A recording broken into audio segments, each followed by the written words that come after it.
भारत माता की जय, भारत माता की जय, भारत माता की जय, वंदे मातरम, वंदे मातरम, वंदे मातरम, वंदे मातरम, वंदे मातरम, वंदे मातरम, जय श्री राम, जय श्री राम, जय श्री राम, जय श्री राम, जय श्री राम, जय Shri Ram. First of all ఈరోజు జరిగే ఉత్సవాన్ని అందరూ హనుమాన్ జయంతి ఉత్సవం అంటారు, కానీ కాదు, హనుమాన్ జన్మోత్సవం ఇది. ఆయన అజేయుడు, ఆయనకు మరణం లేదు, ఆయనకు జయంతి లేదు, జన్మోత్సవాలు మాత్రమే ఉన్నాయి. ఇలాంటి జన్మోత్సవాలు కలియుగం ఉన్నంత వరకు ఉంటాయి, కలియుగం అనంతరం కూడా ఉంటాయి. ఆయన జన్మోత్సవం రోజు ఈరోజు ఇక్కడికి ఆహ్వానించిన ప్రతి ఒక్కరికి కూడా మనస్ఫూర్తిగా ధన్యవాదాలు. ఆంజనేయ స్వామి శక్తికి, భక్తికి, మనోధైర్యానికి మనందరికీ ఆదర్శం. సీతమ్మను రావణాసురుడు ఎత్తుకెళ్ళాడు, లంకను దాటాలి, అక్కడ రాక్షస మూకుంది. కానీ ఆయన ఎంత, ఎలాంటి ఆయుధము లేదు, గుండె నిండా ధైర్యం మాత్రమే, రామకార్యాన్ని సాధించాలి అనే తపన మాత్రమే, నాకంటూ ఏది అవసరం లేదు, రామకార్యం కోసం మాత్రమే నేను పుట్టాను అనే తన సంకల్పమే సముద్రాన్ని దాటి లంకను కాల్చి సీత జాడను శ్రీరాముడికి చెప్పడానికి కారణమైంది. కలియుగంలో ఈ రోజు ఇప్పుడు ఉన్న పరిస్థితిలో మనందరం కూడా ఆంజనేయ స్వామి వారసులుగా, వానర మూకగా తయారవ్వాల్సిన సమయం ఆసన్నమైంది. నిస్వార్థంగా సనాతన హైందవ ధర్మం కోసం మాత్రమే, ఈ ధర్మాన్ని కబలించాలని, ఈ భూమిని ఆక్రమించాలని, ఇక్కడ ఆడపిల్లల్ని తమ పాలు చేసుకోవాలని, దుష్టులుగా మార్చాలని అనేక రాక్షస మూకలు ప్రయత్నం చేస్తున్నాయి. ఒక సీతమ్మను ఎత్తుకెళ్తే వేల కొద్ది వానర సైన్యం అమ్మ కోసం యుద్ధం చేసింది. ఇలాంటిది ఈ రోజుల్లో వేల మంది అమ్మాయిల జీవితాలతో ఆడుకుంటున్నారు. అంటే కోట్ల మంది వానర సైన్యం రావాలి, ఎలాంటి స్వార్థం లేకుండా. మీరందరూ సిద్ధంగా ఉన్నారా? గట్టిగా గట్టిగా. మరొకటి గోమాత. గోమాతను కాపాడుకోవాల్సిన బాధ్యత కూడా మనందరి మీద ఉంది. ఈ రోజు ధర్మం మీద దాడి చేయాలని ఆలోచించే ప్రతి పందికి గోమాతే కనిపిస్తోంది. గోమాతను మీద దాడి చేస్తే మేమేదో సాధించాం అనే ఒక ఆలోచనలోకి పోతోంది. అలాంటి పందులకు కూడా బుద్ధి చెప్పాల్సిన బాధ్యత మనందరి మీద ఉంది. మీరు సిద్ధంగా ఉన్నారా? గట్టిగా.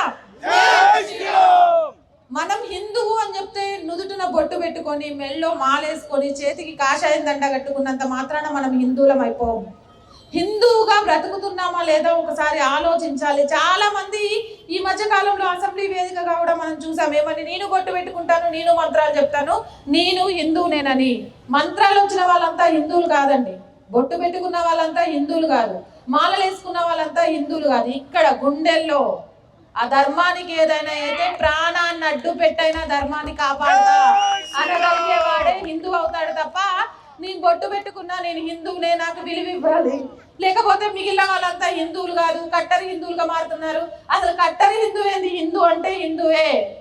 అలా బొట్టు పెట్టుకొని నటించే వాళ్ళంతా సుడో సెక్యులర్లు. వాళ్ళకి హిందుత్వం గురించి మాట్లాడే ఆ ధైర్యము లేదు, అలాగే అర్హత కూడా లేదు. ఒక దేవుడి గురించి అసభ్యంగా మాట్లాడినప్పుడు వాళ్ళను ప్రతిఘటించలేని ఏ ఒక్కరూ హిందువు కాదు, వాళ్ళకి శిక్ష పడేలాగా చేయని ఏ ఒక్కరు హిందువు కాదు. ఆ హిందువు అనేవాడు ఎలా బ్రతకాలి అనేది ఇప్పుడు మనం కొత్త నిర్వచనం ఇచ్చి నేర్చుకుందాం. ఎవరైనా సరే ధర్మం మీద దాడి చేయాలని చూస్తే, వానర సైన్యం ఛత్రపతి శివాజీ మహారాజ్ వారసులం, ఝాన్సీ లక్ష్మీబాయి వారసులం, మేమంతా సిద్ధంగా ఉంటాం. మా పోరాటం రాముడు చూపించిన ధర్మ మార్గంలోనే ఉంటుంది. రాముడు ధర్మానికి ప్రతీక. ఇది రామరాజ్యం. ఇదే కాదు, ప్రపంచంలో ఎక్కడ తవ్వకాలు జరిగినా సనాతన హైందవ ధర్మానికి సంబంధించిన మూలాలు బయటపడుతూనే ఉన్నాయి. అంటే ప్రపంచం మొత్తం ఉన్నది కూడా సనాతన హైందవ ధర్మమే. ఆ ధర్మాన్ని సూర్యుడిని అరచెయ్యి అడ్డుపెట్టి ఎవ్వరూ ఆపలేరు. ఆపాలి అనుకుంటే మూర్ఖత్వం అవుతుంది. కొన్ని వేల సంవత్సరాల నుంచి ఈ దేశాన్ని మార్చాలని చాలా మంది ప్రయత్నం చేశారు. చేసిన వాళ్ళంతా కాల గర్భంలో మట్టి కొట్టుకుపోయారు తప్ప ధర్మాన్ని ఏమీ చేయలేకపోయారు. మర్చిపోయారు. ఇప్పుడు కలియుగంలో ఒక కులం అనే చిచ్చు మన మధ్య పెట్టేసి బ్రిటిష్ వాడు అంటించిన ఆ కుల చిచ్చును మన మధ్యకి తీసుకొచ్చి విభజించి పాలించాలి అని చూస్తున్నారు. కట్టెల మోపులాగా ఉన్న మనల్ని ఒక్కొక్క కట్టెలాగా ఒక్కొక్క కులంగా విభజించేసి విరిచేస్తున్నారు, మత మార్పిళ్లు చేస్తున్నారు. మళ్ళీ మనంతా గడప లోపల కులం, గడప దాటితే హిందువులం, సనాతన హైందవ ధర్మ వారసులమని ఒక కట్టెల మోపుగా మారాల్సిన సమయం ఆసన్నమైంది. నువ్వెవరు అంటే ఒక హిందువు అని గర్వంగా చెప్పుకోవాల్సిన సమయం ఆసన్నమైంది. సనాతన హైందవ ధర్మం వైపు కన్నెత్తి చూడాలి అంటే భయపడే రోజుల నుంచి భయపెట్టే రోజులు రావాలి. ఎవడైనా ధర్మం వైపు లేకపోతే హిందూ ఆలయాల వైపు చూడాలి అంటే చాలు, ఇక భయపడ్డ రోజులు, భయపెట్టే రోజులు రావాలి. ధర్మాన్ని రక్షించడం కోసం ప్రతి ఇంట్లో నుంచి ఒక బిడ్డని ఈ దేశానికి అప్పచెప్పాలి. ప్రపంచంలో అనేక దేశాలు ఉంటాయి, తల్లిగా పూజించబడుతున్న ఏకైక దేశం భారతదేశం. అలాంటి తల్లిని కాపాడాల్సిన బాధ్యత మనందరి మీద ఉంది. కన్న తల్లిదండ్రులను కడుపును పుట్టాం కాబట్టి తల కొరివి పెట్టేసి వాళ్ళ రుణం తీర్చుకుంటాం. కానీ మనం పుట్టిన దగ్గర నుంచి చనిపోయిన తర్వాత కూడా ఈ తల్లి గర్భంలోనే కలుస్తున్నాం. మరి ఈ తల్లినే ముక్కలు ముక్కలు ముక్కలు చేయాలని మూక ఎదురు చూస్తుంది. మరి ఆ తల్లి కోసం ఏం చేయాలి? ఆ తల్లి కోసం ఎంతమంది ఛత్రపతి శివాజీ మహారాజులు పుట్టాలి, ఎంతమంది ఝాన్సీ లక్ష్మీబాయిలు పుట్టాలి? ఇంటి నుంచి ఒకళ్ళమ్మ, ఖచ్చితంగా ఇంటి నుంచి ఒకరిని దేశం కోసం ఇచ్చేయండి. దేశంలో జవాన్గా మార్చండి, ఈ దేశంలో అధికారులుగా మార్చండి, ఈ దేశానికి రాజకీయ నాయకులుగా మార్చండి. వాళ్ళంతా ఎలా ఉండాలి అంటే ఈ దేశం కోసం ప్రాణాలు ఇవ్వడానికి సిద్ధంగా ఉండాలి, ప్రాణాలు తీయడానికి సిద్ధంగా ఉండాలి. అది కూడా ధర్మబద్ధంగా. ప్రాణాలు తీయమన్నాం కదా అని చెప్పేసి కత్తులు పట్టుకొని కటాలు పట్టుకొని గొడవ రాగానే మేము వేసేస్తాం, మేము వారసులం అయిపోయినామంటే అది కరెక్ట్ కాదు. మనం చేసే పోరాటం ఒక్క ఏలు కూడా మన వైపు చూపించేలాగా ఉండకూడదు. చూపించాలి అన్న భయపడేలాగా ఉండాలి. అలా ప్రతి బిడ్డ కావాలి. అలాగే నేటి యువతంతా కూడా ఈ రోజు వాళ్ళ ప్రాపగండాల కోసం ఇక్కడ మందు, డ్రగ్స్ ఏ రకంగా మాఫియాలు జరుగుతున్నాయో నేను చెప్పాల్సిన అవసరం లేదు. ప్రభుత్వాలు నడవాలి అంటే మందమ్మని దుస్థితిలోకి వచ్చేసాయి. మనం వ్యసనాలకు కాదు బానిసలం అవ్వాల్సింది, భక్తికి బానిసలు కండి. భక్తికి బానిసలైన రోజు మీరు చేసే స్వర్గం, మీరు పొందే ఆనందం ఏ మత్తులో కూడా దొరకదు. భక్తికి బానిసలుగా అయిన రోజు తెలుసుకోగలుగుతారు. కాబట్టి ఆ భక్తికి బానిసలు కండి. ఆ భక్తి దేశభక్తి అయి ఉండాలి, ఆ భక్తి ధర్మబద్ధ భక్తి అయి ఉండాలి. ఆ భక్తితోనే అడుగులు ముందుకు వేయండి. అలా వేసిన రోజు ఈ యువత ప్రపంచ దేశాలకే ఆదర్శంగా ఉంటుంది. ప్రపంచంలో జంజి మొత్తం ఒకటి, భారతదేశ జంజి ఒకటి. ఎందుకు నేను ఖచ్చితంగా చెప్తాను. ఇక్కడ ఎన్ని కుతంత్రాలు చేయాలనుకున్నా, ఎన్ని విద్వేషాలు రెచ్చగొట్టాలనుకున్నా, ఎంత విచ్ఛిన్నం చేయాలనుకున్నా, మన డిఎన్ఏలో ధర్మం అనేది ఒకటి ఉంది. అది త్వరగా విచ్ఛిన్నం కానివ్వదు. అదే ఈ రోజు మనందరినీ సంయమనంతో ఉండేలాగా కూడా చేస్తోంది. కాబట్టి ఈ రోజు యువత అందరికీ కూడా మనం గట్టిగా ఒకసారి చప్పట్లు కొట్టాలి. ఎందుకంటే వాళ్ళు ఎంత స్ట్రాంగ్ గా ఉన్నారు అంటే ఈ దేశాన్ని విచ్ఛిన్నం చేసే శక్తులకు మీరు చెప్పే మాయ మాటలకు పడిపోయే రకాలం కాదు మేము అని చూపిస్తున్నారు. అలాగే ప్రతి ఆడపిల్ల కూడా ఝాన్సీ లక్ష్మీబాయి అవ్వాలి లేదా జిజియాబాయిగా ఉండాలి. పెళ్ళైపోయింది, నేనేం చేయగలుగుతాను? నా భర్తను చూసుకోవడం, నా పిల్లల్ని చూసుకోవడం, నా ఇల్లు సర్దుకోవడం, నాకు ఇదే సరిపోతుంది కదా తల్లి. నువ్వు తలుచుకుంటే నీ ఇంటి నుంచి ఒక ఛత్రపతి శివాజీ మహారాజుని పంపిస్తావు. కాబట్టి నీ బిడ్డను అలా పెంచు. నీ భర్తకు చెప్పు, నువ్వు కుటుంబాన్ని ఎలాగైతే చూస్తున్నావో సమాజాన్ని అలంగా చూడాలని. And first of all Hindu Hindu Bhai Bhai, ఈ విషయాన్ని గుర్తుపెట్టుకోండి. కుల వృత్తులను ప్రోత్సహించండి. జట్కా పద్ధతిలో మాత్రమే మాంసాన్ని కొనండి. హిందూ వ్యాపారులను ప్రోత్సహించండి. హిందూ వ్యాపారం చేస్తున్న వాళ్ళ దగ్గర ₹1 ఎక్కువైనా సరే కొనండి. ఆర్థికంగా వాళ్ళని నిలబెట్టండి. ఈ రోజు మన చేతులలో నుంచి మాయమైపోయిన కుల వృత్తులను మళ్ళీ మనం లాగేసుకుందాం. మన కుల వృత్తులు మనకు కావాలి. ఆ కుల వృత్తుల కోసం పోరాటం చేద్దాం. ఒక కటికన్న మాయమైపోయాడు, ఒక మంగళన్న బాధపడుతున్నాడు. ఇలా చాలా మంది వాళ్ళ చేతి వృత్తులను పోగొట్టుకొని అన్నమో రామచంద్ర అని అలమటిస్తున్నారు. కాబట్టి కుల వృత్తులను ప్రోత్సహిద్దాం. వాళ్ళకు తగ్గట్టుగా వాళ్ళకు కావాల్సిన చేయూతను అందిద్దాం. అలాగే స్వదేశీ వస్తువులను ప్రోత్సహిద్దాం. స్వదేశీ వస్త్రాలను ధరిద్దాం. దీని ద్వారా ఈ దేశ ఆర్థిక వ్యవస్థ మరొక దగ్గరికి వెళ్లకుండా ఈ దేశ పౌరులుగా మనం అందరం కూడా పాటుపడదాం. మన హక్కుల కోసం పోరాటమే కాదు, మన బాధ్యతలు. హిందువులు అంటే హక్కుల కోసం పోరాడే వాళ్ళు మాత్రమే వాళ్ళ బాధ్యతలు కూడా సక్రమంగా ప్రవర్తిస్తారు. మనం ఏదైతే చట్టపరంగా రాజ్యాంగం మనకు బాధ్యతలు ఇచ్చిందో ఆ బాధ్యతాయుతంగా వ్యవహరిద్దాం. అలాగే సమాజంలో మన వంతుగా ధర్మం కోసం ఏం చేయగలుగుతాం, చిన్న నుంచి పెద్ద వరకు. హనుమాన్ చాలీసా ఈ రోజు యూట్యూబ్ లో ఎన్ని ట్రెండింగ్ సాంగ్స్ వచ్చినా కూడా హనుమాన్ చాలీసా నెంబర్ 1 లో ఉంటుంది. ఎందుకో తెలుసా? ఆంజనేయుడు అందరి వాడు.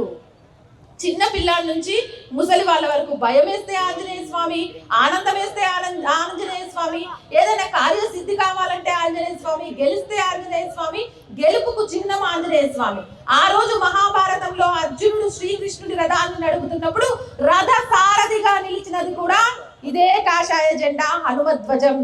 ఆ ధ్వజమే ఆ రోజు మహాభారతంలో అర్జునుడి గెలుపుకు కారణమైందని చెప్తున్నారు. ఈ రోజు ఇంతమంది ఆ జెండాలను పట్టుకున్నారు. కాబట్టి ఇది ఎలా ఉండాలంటే 2047 కల్లా ఈ దేశాన్ని విశ్వగురువుగా మారుస్తూ సనాతన హైందవ రాష్ట్ర నిర్మాణానికి ఈ జెండాలు ప్రతీకలుగా కావాలి. అలా ప్రతి ఒక్కరూ పాటుపడాలి. ఒకటి మాత్రం చెప్తానండి, రాముడుకు తప్ప నాకేది అవసరం లేదు అని ఆంజనేయ స్వామి చెప్తాడు. నీకేం కావాలయ్యా అంటే నాకేం కావాలి, నాకు రాముడు ఉన్నాడు, రాముడికి మించి నాకేం కావాలి అని చెప్పారు. ఈ రోజు మనందరం నాకు నా ధర్మం కావాలి. ఏ రాజకీయ నాయకుడిదైనా వచ్చి ఓటేయడానికి మీకు ఏం కావాలంటే నా సనాతన హైందవ ధర్మం కావాలి, దాన్ని కాపాడడానికి ఏం చేస్తారో చెప్పండి అని అడగండి. నాలుగాలు కూల్ చేసినప్పుడు మీ నోర్లు మూగబోతున్నాయి, మూగబోకుండా మీ నోర్లు ఎప్పుడు పెకిలిస్తారో చెప్పండి అని అడగండి. అలాగే హిందువుల మీద జరుగుతున్న దాడులకు సంబంధించి చాలా వరకు కేసులు క్లోజ్ అయిపోతున్నాయి, చేసిన వాళ్ళు బయటకు వస్తున్నారు, కారణం ఏంటి అని అడగండి. అలా అడిగి ఆ జెండాను పట్టుకోగలిగి ధైర్యం చేసే నాయకుడికి ఓటేయండి. అలాంటి నాయకుడిని వెన్నుకోండి. అలాంటి నాయకులు మీలో నుంచి పుట్టేలాగా తయారవ్వండి. అప్పుడు మాత్రమే సనాతన హైందవ ధర్మాన్ని కాపాడగలుగుతాం. హైందవ సమాజం నుంచి హైందవ ధర్మం పుట్టాలి కానీ హైందవ ధర్మం నుంచి హైందవ సమాజం పుట్టదు. కాబట్టి ఆ సమాజాన్ని నిర్మిద్దాం, ఆ సమాజాన్ని నిర్మించడానికి పాటుపడదాం. ఆ సమాజాన్ని నిర్మించడంలో మనందరం భాగస్వాములు అవుదాం. మీరందరూ ఇక్కడికి వచ్చినందుకు ఒక ప్రమాణం చేయాలి, నాకు చేయడానికి సిద్ధంగా ఉన్నారా? రైట్, మీ అందరి చేతులు ముందుకు పెట్టండి. ఈ రోజు నుంచి హనుమంతుడి వారసులుగా సనాతన హైందవ ధర్మాన్ని నిలబెట్టడానికి ప్రాణాలు ఇవ్వడానికైనా సిద్ధంగా ఉంటాం. ఛత్రపతి శివాజీ మహారాజ్ ధర్మం కోసం శంభాజీ మహారాజ్ లా మరణించడానికైనా సిద్ధంగా ఉంటాం. ఎట్టి పరిస్థితుల్లో మతం మారిన మా సోదరులను తిరిగి గర్వాపశీలను చేస్తాం. గోమాతను రక్షిస్తాం. ఆడపిల్లకు అన్నలా తోడుంటాం. సమాజంలో బాధ్యతాయుత పౌరుడిగా మెలుగుదాం. దేశం కోసం ధర్మం కోసం అన్ని వేళలా అన్ని సమయంలో మేము సిద్ధంగా ఉంటాం. థ్యాంక్ యూ అండి అందరికి. ఈ మధ్య సుప్రీంకోర్టు ఒక తీర్పు ఇచ్చింది, నేను చెప్పడం మర్చిపోయినా, ఈ అన్న గుర్తు చేసిండు. నిజమైన దళిత సోదరులకు న్యాయం జరగాలి అంటే మతం మారి దళిత సోదరుల రిజర్వేషన్లతో ముసుగులో బ్రతుకుతున్న వాళ్ళందరినీ వెలుగు తీసి ఇదే చట్టం ముందు నిలబెట్టండి. వాళ్ళ రిజర్వేషన్లు పీకి నిజమైన దళిత సోదరులకు వాటిని అందించడానికి మీ అందరూ కృషి చేయండి. అది కూడా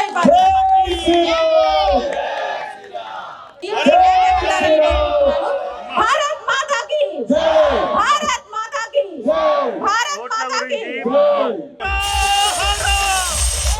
జై శ్రీరామ్.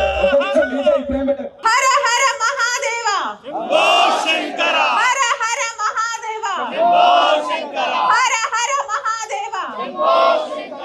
బజరంగ దళ ఆధ్వర్యంలో ఈ ర్యాలీకి ముఖ్య వక్తగా విచ్చేసిన జర్నలిస్ట్ నవత అక్క గారికి యాదాద్రి భువనగిరి జిల్లా బజరంగ దళ తరఫున ప్రత్యేక ధన్యవాదాలు తెలుపుతూ